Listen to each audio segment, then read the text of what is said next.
നമസ്കാരം, എല്ലാവർക്കും പുതിയ വീഡിയോയിലേക്ക് സ്വാഗതം. അങ്ങനെ ഏപ്രിൽ മാസത്തെ ബേസിൽ ചിത്രം, ഈ വർഷം ബേസിലിന്റെ 2 ചിത്രങ്ങൾ ഇറങ്ങി, പ്രാവിൻകൂട് ഷോപ്പും പൊന്മാനും. അതിനുശേഷം വീണ്ടും ഏപ്രിലിലേക്ക് ബേസിലിന്റെ ഒരു ചിത്രം കൂടി വരുന്നുണ്ട്, മരണമാസം. ഇതിന്റെ പോസ്റ്റർ കുറെ കാലങ്ങൾക്ക് മുമ്പേ സോഷ്യൽ മീഡിയയിൽ വൈറലായിരുന്നു. കാരണം തലമുടി മൊത്തം കളർ ചെയ്ത് മറ്റേ ചുവന്ന കളറിലുള്ള ഒരു ടീഷർട്ടും ഓവർകോട്ടും ഒക്കെ ഇട്ട് ഉള്ള ഒരു ചിത്രം, അതായത് ഒരു മരണമാസം എന്ന് പറഞ്ഞൊരു പോസ്റ്റർ ഭയങ്കര വൈറലായിരുന്നു. അതിനുശേഷം ഇപ്പൊ ആ ചിത്രം വീണ്ടും, അതിനു മുമ്പ് ചിത്രത്തിന്റെ ഒരു ചെറിയൊരു ഭാഗം ഇങ്ങനെ കാണിച്ചിരുന്നു. അപ്പൊ അതും ഭയങ്കര ട്രെൻഡിങ് ആയിരുന്നു. അതിനുശേഷമാണ് ചിത്രത്തിന്റെ ട്രെയിലർ ഇപ്പൊ വന്നത്. ട്രെയിലർ ഒരു കോമഡി ചിത്രത്തിനുള്ള എല്ലാ ഘടകങ്ങളും ചേർത്തുള്ള ഒരു ട്രെയിലറാണുള്ളത്. ബേസിൽ ഇതിലൊരു സിഗ്മ പൂക്കി, അല്ലെങ്കിൽ ഒരു പണിക്കും പോകാതെ വീട്ടിയിരുന്ന് മനുഷ്യനെ മൊബൈലിൽ ചവിട്ടിക്കൊണ്ടിരിക്കുന്ന യുവത്വത്തിന്റെ ഒരു പ്രതീകം ആയിട്ട് തന്നെയാണ് എന്ന് തോന്നുന്നു. പിന്നെ നാടിന്റെ പശ്ചാത്തലവും, ഒരു റിപ്പറിനെ പോലെ ഒരാൾ ഇറങ്ങുന്നുണ്ട്, സീരിയൽ കില്ലർ അതുണ്ട്. പിന്നെ കല്യാണം മുടക്കികളുടെ നാടാണെന്ന് മനസ്സിലായി. കല്യാണം മുടക്കുന്നവനെ ബസ് കയറ്റി കൊല്ലൂന്ന് നമ്മുടെ കൺവിൻസിങ് സ്റ്റാർ പറയുന്നുണ്ട്. പിന്നെ റിപ്പറിനെ പിടിക്കാനൊരു DYSP വരുന്നുണ്ട്. അങ്ങനെ ഈ സിനിമയായിട്ട് ഇതുവരെ കണ്ട 4-5 ക്യാരക്ടേഴ്സ് അല്ല കോമഡിയുടെ പശ്ചാത്തലത്തിൽ തന്നെയാണ് വരുന്നത്.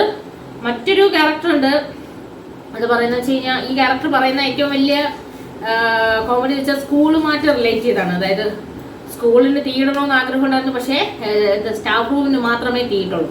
പിന്നെ ഇതില് ബേസിലിന്റെ ഒരു മേക്ക് ഓവർ കണ്ടാൽ തന്നെ അറിയാം, ഈ നമ്മൾ മരണമാസ ലുക്ക് എന്നല്ല, നമുക്കത് വെറുപ്പിക്കൽ ലുക്ക് എന്ന് പറയുന്ന, നമ്മൾ പൊതുവെ പറയുന്ന ഒരു ലുക്ക്. ഒന്നാമത് മുടി കളർ ചെയ്യുക, മുടിയുടെ സൈഡ് ഇങ്ങനെ കട്ട് ചെയ്ത് വിടുക, ഇവിടെ അവിടെ ഇവിടെയൊക്കെ ആണി തറയ്ക്കും പോലെ ഓരോന്ന് പിൻ ചെയ്ത് വെക്കുക, ചേരാത്ത കളറിലുള്ള ഡ്രസ്സ്, പ്രിന്റഡ് ഡ്രസ്സ് ഇതൊക്കെ ഇടുന്നത് നമുക്ക് സാധാരണ രീതിയിലൊരു വെറുപ്പിക്കലാണ്. പക്ഷെ അവരെന്തോ വലിയ ട്രെൻഡിങ് എന്നും പറഞ്ഞുകൊണ്ടാണ് കൊണ്ട് നടക്കാറ്. അപ്പൊ അങ്ങനത്തെ ഒരു സിഗ്മ പൂക്കി ലെവലിലുള്ള ഒരു ക്യാരക്ടറായിട്ടാണ് വരുന്നത്. വിഷു ചിത്രമായിട്ടാണ് ചിത്രം തിയേറ്ററുകളിലേക്ക് എത്തുന്നത്. എന്തായാലും ബേസിലിന്റെ ചിത്രങ്ങൾക്കെല്ലാം തന്നെ ഒരു എന്തെങ്കിലും വ്യത്യസ്തത. ഈ വർഷം 2 ചിത്രം ഇറങ്ങി, പ്രാവിൻകൂട് ഷാപ്പും ഇറങ്ങി, പൊന്മാനും ഇറങ്ങി. അപ്പൊ പൊന്മാനിലെ അജേഷിന് ശേഷം, അജേഷ് ഇത്തിരി മനസ്സിൽ കൊള്ളുന്ന ക്യാരക്ടറായിരുന്നു, അതിനുശേഷം ഒന്ന് ചിരിപ്പിക്കാൻ വേണ്ടിയിട്ട് വരുവാണ് ബേസില്.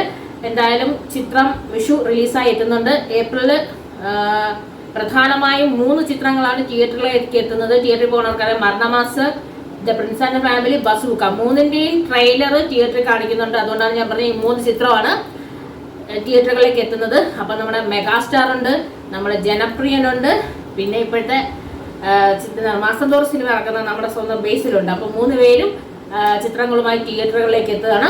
പ്രേക്ഷക വിധി അറിയില്ലെങ്കിലും എല്ലാ ചിത്രത്തിനും ഒരേപോലെ പ്രതികരണം കിട്ടട്ടെ. ബേസിന്റെ ഈ വർഷത്തെ 3ാമത്തെ ചിത്രമാണ്, നിസ്സാര കാര്യമല്ല. ഒരു വർഷം ഇറങ്ങി 4ാമത്തെ മാസമാകുമ്പോൾ ജനുവരിയിൽ ഒരു ചിത്രം ഉണ്ടായിരുന്നു, ഫെബ്രുവരിയിൽ ഒരു ചിത്രം ഉണ്ടായിരുന്നു, അങ്ങനെ 3 ചിത്രങ്ങൾ ഉണ്ടായിരുന്നു. അപ്പൊ മരണമാസ ലുക്കിൽ വന്ന് മരണമാസം തന്നെ ചിത്രമായി മാറട്ടെ.